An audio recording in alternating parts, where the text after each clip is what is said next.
Oh, vous êtes aussi à Koh Samui, ça c'est fou. On n'est plus du tout à Dubaï, mais on est bien en Thaïlande, à Koh Samui. Qu'est-ce qui s'est passé ces derniers jours? Après Dubaï, on est allé avec le poteau avec qui je suis 5 jours à Koh Samui. Bon, le programme c'était soirée, soirée, soirée, soirée. C'était absolument pas pertinent de vous filmer tout ça. Ça y est, on a enfin repris un rythme un peu plus normal. Donc là, il est 8h50 quelque chose. Je sors de la salle de sport et aujourd'hui, il va être l'heure de décaler à Koh Phangan. Donc, je vais pouvoir reprendre un rythme beaucoup plus sympa. On va faire des choses beaucoup plus pertinentes à filmer en vidéo. Et évidemment, je vais vous embarquer dans cet épisode de Martin en Thaïlande, tout simplement. Donc, je vais rentrer, prendre une douche. On va check out de l'appart duquel on est depuis 5 jours maintenant. Et la prochaine étape, ça va être d'aller chercher les tickets du bateau pour faire la navette Koh Samui, Koh Phangan. Donc voilà, les aventures d'un funnel builder en Thaïlande, ça commence aujourd'hui.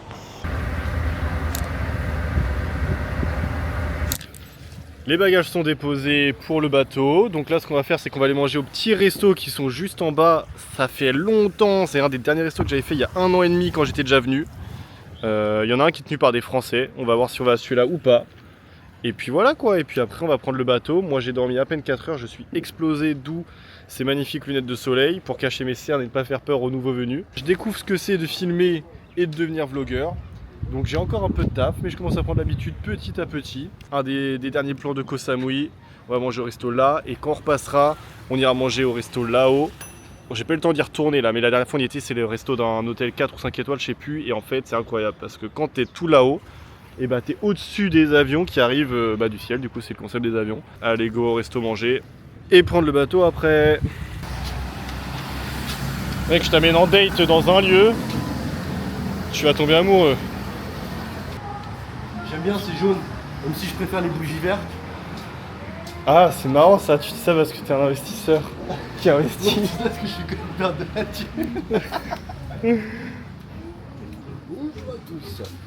Nous sommes les bougies vertes. Elles arrivent. Mec, est-ce que là, il n'y a pas moyen de conclure ce soir, coach Roman? Avec un date comme ça? Ah bah là, c'est sûr que ce soir, tu le passes. Hein. Là, j'ai mis le paquet pour t'impressionner, mon loulou.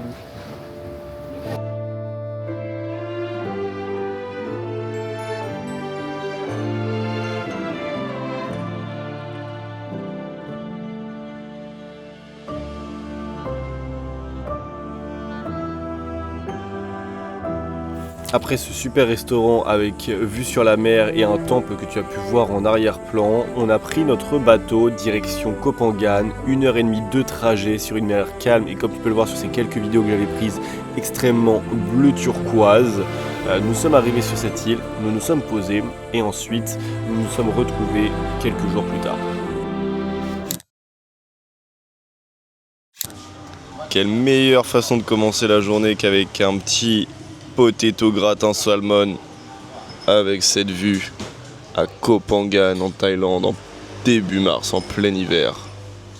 On est à un petit bar de plage à 1 minute en scooter de chez nous. On vient de prendre un petit déj. Pour la suite, je vais rentrer. Je vais aller me poser dans le jardin de là où on dort, tout simplement de l'hôtel, du resort, pour bosser une petite heure ou deux. Et puis ensuite, on va partir explorer un peu l'île comme on a fait ces derniers jours déjà. Sauf que cette fois, je vais vous prendre avec moi. Je vais essayer de filmer un maximum. Et comme ça, vous allez voir un petit peu les dessous de Koh Phangan en Thaïlande finalement. Je vais aller bosser une petite heure parce qu'il faut quand même bosser un petit peu dans la vie. Et ensuite, on ira explorer tous ensemble dans la joie et la bonne humeur la magnifique île de Koh Phangan. Allez, c'est parti. Donc là, je suis dans la chambre du resort qu'on a réservé et je me suis dit qu'avant d'aller travailler dans le jardin, je vais te montrer la vue du balcon directement. Voilà, tu peux voir qu'on a la mer derrière et le jardin est juste en dessous. On va y aller dans un instant. Comment ça se présente? Très simple. Là, déjà, on est sur le magnifique petit balcon.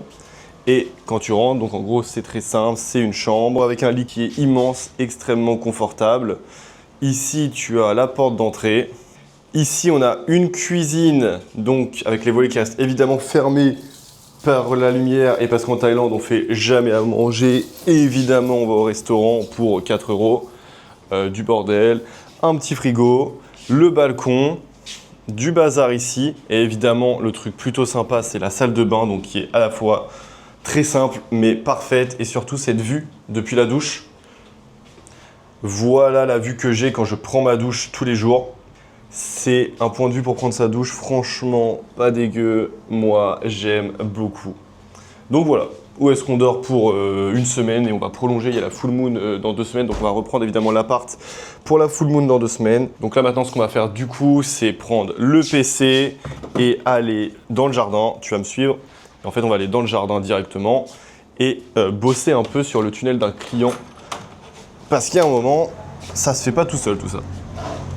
Hop, un petit balcon immense, encore ça régale. Et on va directement aller dans le jardin, tu vas voir, franchement, ça régale de fou.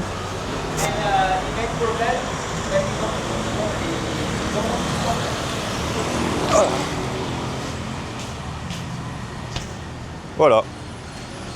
Je suis arrivé dans le jardin les gars. Il y a 2-3 logements ici, 2-3 logements ici. Et surtout, le spot de travail pour les 2 prochaines heures. Est-ce que c'est pas complètement incroyable là, cette petite cabane, vue mer, et on est littéralement dans mon jardin.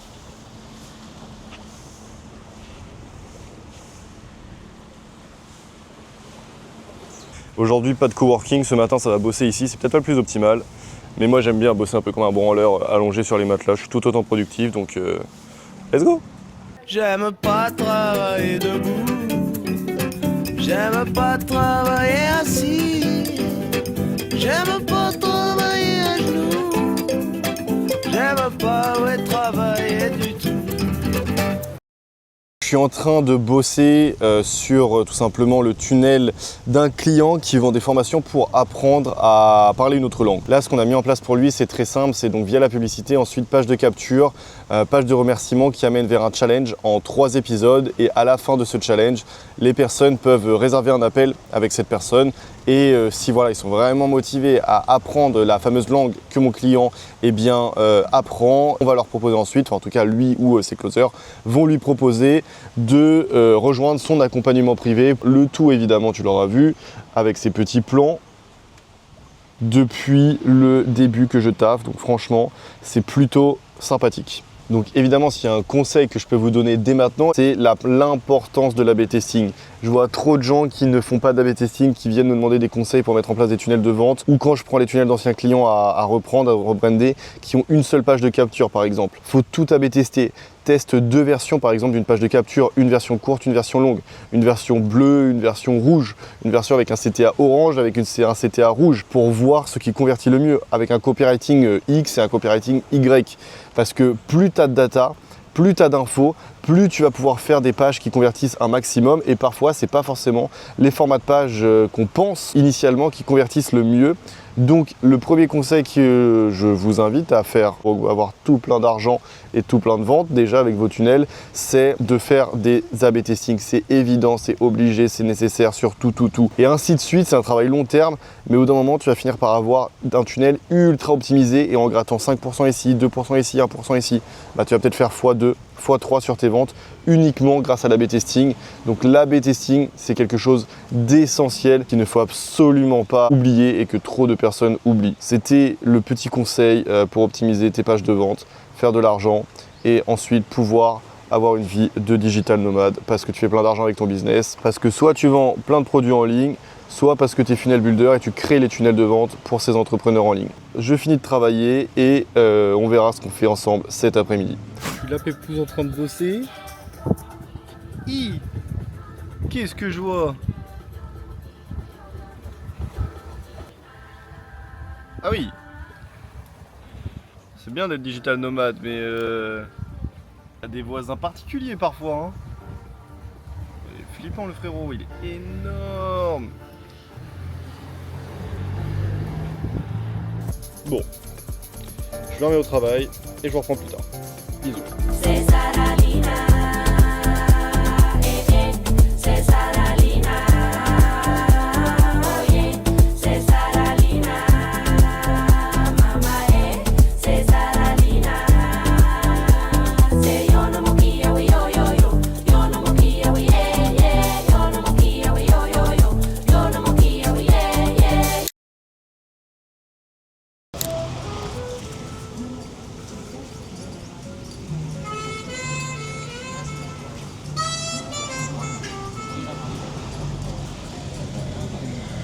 Bon là du coup il est midi et quelques, ça fait un peu plus de 2 heures que je suis posé ici. Et en fait je profite de ce magnifique cadre pour tourner des vidéos pour le programme d'accompagnement que j'ai. Je crois que j'en ai pas trop parlé encore sur YouTube, même pas du tout. Mais donc ça fait plus de 5 ans, enfin quasiment 5 ans que je crée des tunnels de vente. J'ai généré pour mes clients des millions d'euros de ventes en formation à travers les différents tunnels que j'ai créés. Donc après plus de 4 ans à ne faire que de la prestation de services pour les autres, je me suis dit il serait peut-être temps quand même que j'applique à moi-même ce que je fais depuis 4 années pour les autres. Je ne génère pas d'argent, en tout cas très peu encore à l'instant T, avec la vente de formation. Si je suis là aujourd'hui, c'est uniquement grâce à la prestation de service en tant que funnel builder, mais juste beaucoup de personnes en fait ces dernières années sont venues à moi à chaque fois tout simplement pour me demander comment faire, me demander des conseils, comment devenir funnel builder, comment créer de magnifiques tunnels, comment créer des tunnels qui convertissent efficacement. C'est pourquoi depuis peu j'ai décidé tout simplement de tourner la formation la plus complète du marché francophone sur la création de tunnels de vente. Et là je suis en train de profiter de ce magnifique cadre, comme je t'ai dit, pour ajouter quelques vidéos, quelques modules supplémentaires. Toutes les personnes que tu vois sur internet qui vendent des formations, des coachings, des accompagnements, voire même qui font du e-commerce lorsqu'il s'agit de monoproduits, peu importe, ils utilisent des tunnels de vente. C'est la compétence qui a permis à 100% des gens que tu vois sur internet comme moi finalement de devenir libres, peu importe comment ils les utilisent. Donc si tu souhaites développer cette compétence, fais-le moi savoir soit en commentaire, soit en DM. Ça m'intéresse vraiment de savoir un petit peu le ratio de nombre de personnes qui voient cette vidéo / personnes qui veulent développer cette compétence afin d'en tirer les conséquences tout simplement et de savoir si je dois faire des vidéos un petit peu plus axées business. C'est pas ça la vie que tout le monde recherche finalement. Avoir un business en ligne, investir intelligemment son argent, faire des grands 4 000 $ ou plus ou moins à peu près par mois à peu près avec l'investissement en crypto entre autres, sachant qu'il y a la bourse à côté, et kiffer sa life. Avant d'aller faire la malade à Dubaï et de spend des sommes hallucinantes dans des yachts, etc. Mettre de l'argent de côté, investir l'argent du business en ligne, avoir une vie pour 30 $ par mois en Thaïlande, et ensuite investir tout et faire de l'argent, et ensuite aller faire la malade à Dubaï. Est-ce que c'est pas ça le mindset entrepreneur, le mindset investisseur à avoir? Et c'est pour ça que je suis là d'ailleurs et que je ne spend pas d'argent à Dubaï. Voilà. Sur ce, j'ai fini de taffer. Je voulais tourner la caméra, ça marche pas. Voilà. On va aller faire des trucs un peu plus intéressants pour vous, un peu plus lifestyle, rien à voir avec le business. J'étais en route pour aller à un point de vue donc, où on va aller après, très stylé. Et sur la route, je suis tombé sur un temple bouddhiste qui a l'air abandonné. J'étais déjà passé devant l'autre fois qu'on était allé à une waterfall, là, une cascade. Et donc je me suis dit que cette fois, j'allais m'arrêter et faire un petit tour ici, filmer tout ça, voir avec vous un petit peu à quoi ça ressemble. Est-ce que c'est vraiment abandonné ou pas? Je pense qu'il y a une partie où il y a du monde et il y a un big bâtiment juste en face qu'on va aller voir ensemble qui m'a l'air un peu abandonné. Je sais rien, on va aller explorer ça. Déjà, ce qu'on peut faire, c'est un petit tour de ce qui semble existant. Comme ça, vous allez pouvoir voir un petit peu à quoi ressemble un temple bouddhiste. Donc il y a plein de statues partout, beaucoup d'or. Ici, ils aiment beaucoup foutre de l'or absolument partout. Ok, on a une petite explication de ce que c'est là en anglais et en thaï. J'ai un peu la flemme de tout lire tout de suite, je vous mens pas. Mais vous ferez vos propres recherches plus tard, du coup, sur le Samantabhadra Bodhisattva. Voilà quoi. Donc, des statues dorées avec la Vierge Marie, mais en version asiate, enfin je suppose. Ensuite, on a un chevaucheur d'éléphant, postiché détente pépouze sur l'éléphant, donc je sais pas s'il y a une signification, et encore du texte derrière. C'est plutôt stylé. En vrai, à chaque fois, toutes les décos sont vraiment stylées. Ils vont vraiment dans le détail quand ils font des temples ici. C'est vraiment une de leurs forces et ça rend ça magnifique. Donc, déjà il y a un coq qui fait un peu trop de bruit. On va continuer, voir un petit peu ce qu'il y a, voir si on peut rentrer, si c'est gratuit.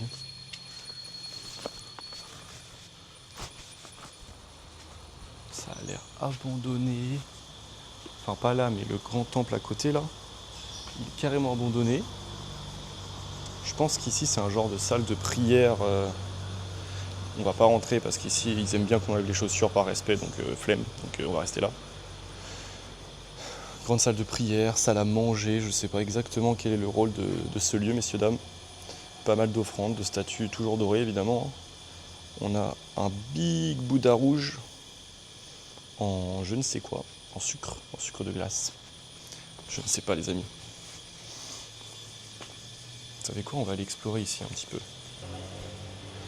Dans ce temple. il me semble immense.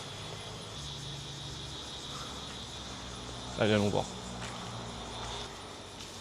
Je sais même pas si j'ai le droit d'être là. Nous avons Bouddha, enfin je suppose, hein, qui nous regarde de tout là-haut. Et sinon il n'y a pas grand-chose. Hein.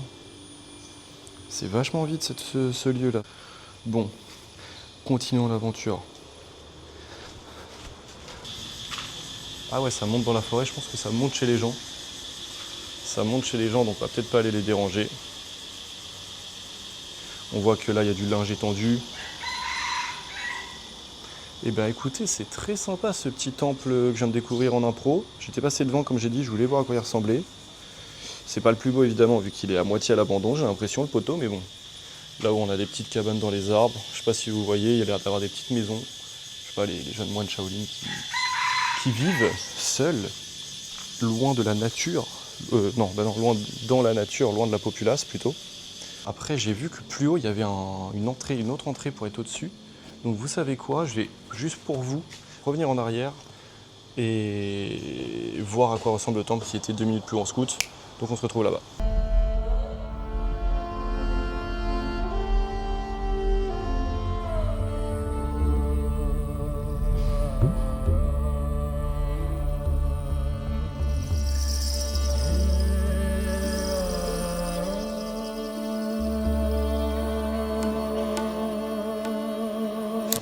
Il fait chaud de baiser. Je sais pas, il fait 32 degrés. Je suis comme un ouf en plus au milieu de tout ce carrelage qui réfléchit, j'en sais rien. Mais qu'est-ce que je ferais pas pour vous partager un petit peu de la culture dans ces vidéos. Hein. Puis on va pas se plaindre qu'il fasse trop chaud non plus tout de même. C'est bien mieux que le froid en France. Allez, direction l'other partie du temple, un peu plus haut. Donc, l'histoire de ce temple, c'est très simple. Ça a été construit par des bouddhistes pour prier. Et donc faire des prières et exercer leur activité de bouddhiste. Des bouddhistes connectés qui ont des ventilos. On a cette magnifique bâtisse comme vous pouvez le voir. Et on va voir un petit peu ce qu'on peut trouver à l'intérieur. C'est incroyable. Bon, j'ai payé les 40 bahts qui fait à peine 1 euro. Et puis on va voir ce qu'on trouve à l'intérieur. Je me suis délesté de ces 40 bahts. Je peux maintenant entrer librement dans ce temple et vous partager un petit peu, voir ce qu'on peut y trouver. Putain, regardez le détail. Le détail dans la peinture, dans les couleurs, dans les sculptures, dans les dorures. C'est vraiment super stylé. On a la vue évidemment, regardez-moi cette vue derrière. Là on est au milieu de l'île, on est en plein milieu de Koh Phangan. On peut pas faire beaucoup plus au centre. Donc regardez-moi ces forêts incroyables. Les forêts, les montagnes, c'est ouf. C'est ouf, et il faut savoir que pour aller dans le nord, il n'y a absolument que 2 routes en fait, là où je suis et une autre, on ira peut-être demain. Sinon c'est que de la forêt le nord. Impossible d'y aller. Et j'ai pas envie de m'aventurer solo en randonnée dans la forêt. Pour tous ceux qui sont jamais allés en Thaïlande, voici à quoi ressemble l'intérieur de manière générale d'un temple bouddhiste. Des statues, du rouge qui doit représenter sûrement quelque chose, j'ai pas l'info, hein, je vous mens pas. Et du doré absolument partout.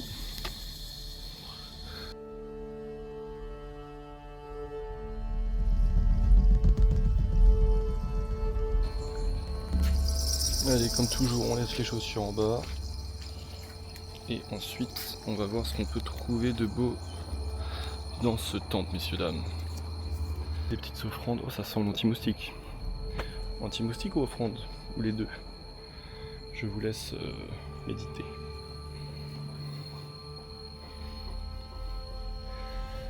C'est stylé de ouf. Je viens de voir que j'avais pas le micro depuis tout à l'heure de brancher.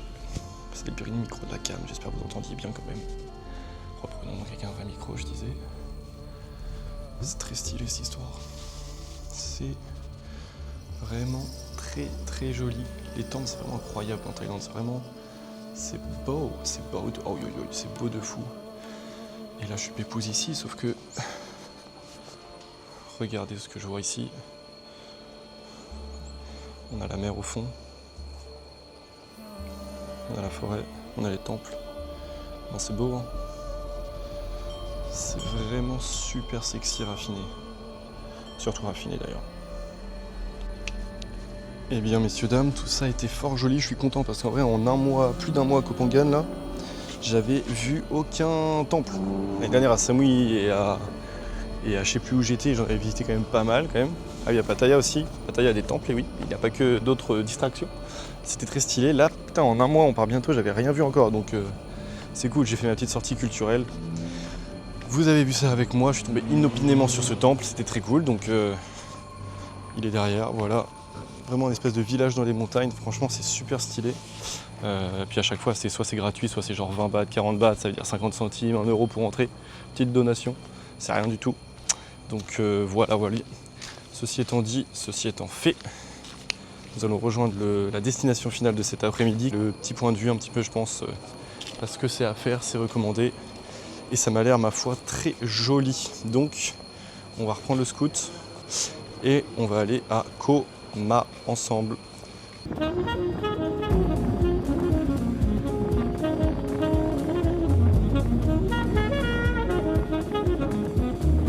Bon, comme d'hab sur cette île on a l'habitude, hein, mais les points de vue ça se mérite.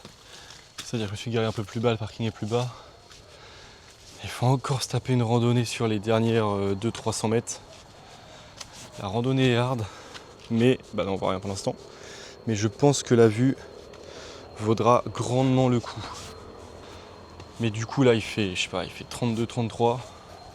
Je suis en eau et on peut voir le niveau de maîtrise des tailles dans le fait qu'il ramène des scouts ici alors que la vue frérot c'est une arête, c'est plus petit qu'une voie. C'est minuscule, c'est 45 degrés et il monte ça en scout normal. Ils sont vraiment très chauds ces petits tailles. Ok, on va aller se poser là. Je pense qu'on est plutôt bien. Là, la vue est plutôt pas moche.